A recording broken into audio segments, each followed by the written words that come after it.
to the well where the water runs deep. Stay here with me. Stay here with me. Come to... Welcome once again, dear friends, to the Creative Recovery Initiative, where we create some space to consider addiction and alcoholism and the places, both creative and transformative, through which we seek our recovery and healing. In the next few episodes of the Creative Recovery Initiative, I'd like to share my story, what we in AA like to call my experience, strength, and hope.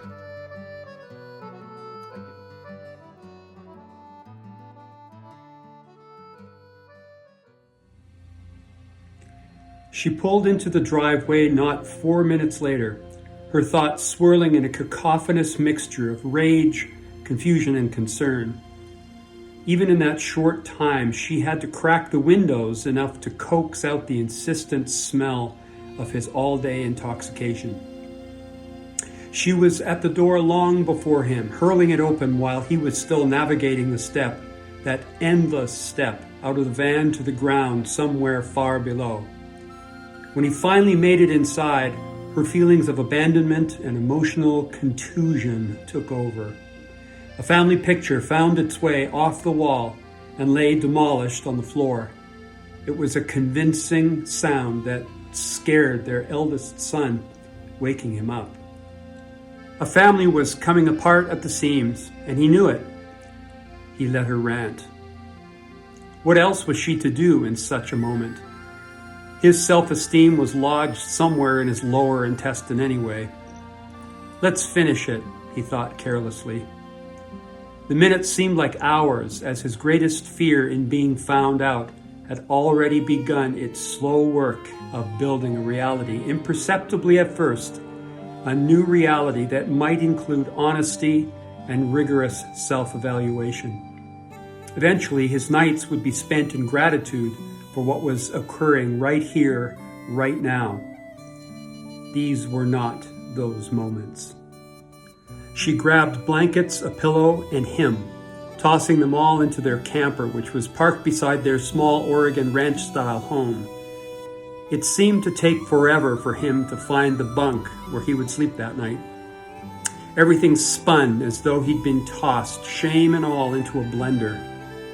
What would be produced from this harrowing concoction, no one would know for some time.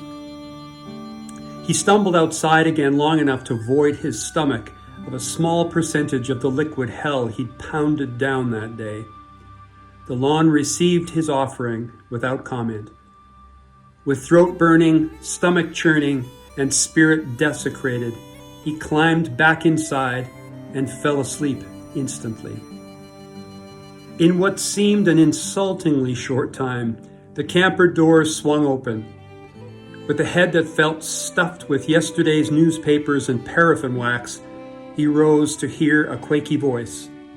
Time to face the music. She'd been busy. The night before, despite the late hour, she'd made numerous desperate phone calls to what few trusted friends they had, seeking advice, weeping, yelling, whatever it took. One of those calls was to his boss, their pastor.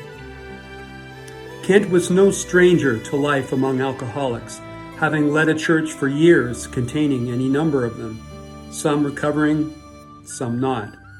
His instructions were to bring him to the church office the next morning. There, along with other trusted colleagues, a plan for repentance and healing would be discussed. There was no way to know then from the extraordinary significance of that repartee. From the moment she first opened the camper door, letting the smell of sad desperation billow out onto the street, assaulting her frightened nostrils, until he met with his boss, was little more than half an hour. He met with Pastor Kent in the relative calm of a neutral but comfortable room designed for meetings of civil adult amusements. A space like this, having housed numerous Habitat for Humanity planning meetings, community events, and seniors' teas, was more conducive than the pastor's office, sterile by comparison. and too easily stigmatized as the principal's office, where the bad ones go to get good. Here in this room, he was a broken person first, one in need of the face-to-face confrontation required for the cauldron of grace to begin the slow-cook process of nourishing repair. They spoke together at length, mining every nook and cranny of his troubled past, washing out the back rooms of forgotten and dark things, bent and sorry places that spoke of resentments and misery, choices made, unmade, never made, of lostness. Given that he was both an alcoholic and a church employee, the situation dictated just the right collective into which he would be entrusted. This included Roger, a congregant whose recovering alcoholic status now reached into its third decade. With a word, he became his first sponsor, a term that was at first unfamiliar, that would become welcome, comfortable. Also present was his dear friend and colleague, Reed, whose wife had called him out the previous night. Reed knew him intimately. He had provided a steadiness for his faltering steps as he struggled to find his way in a new church, a new community, a new country, a new theology.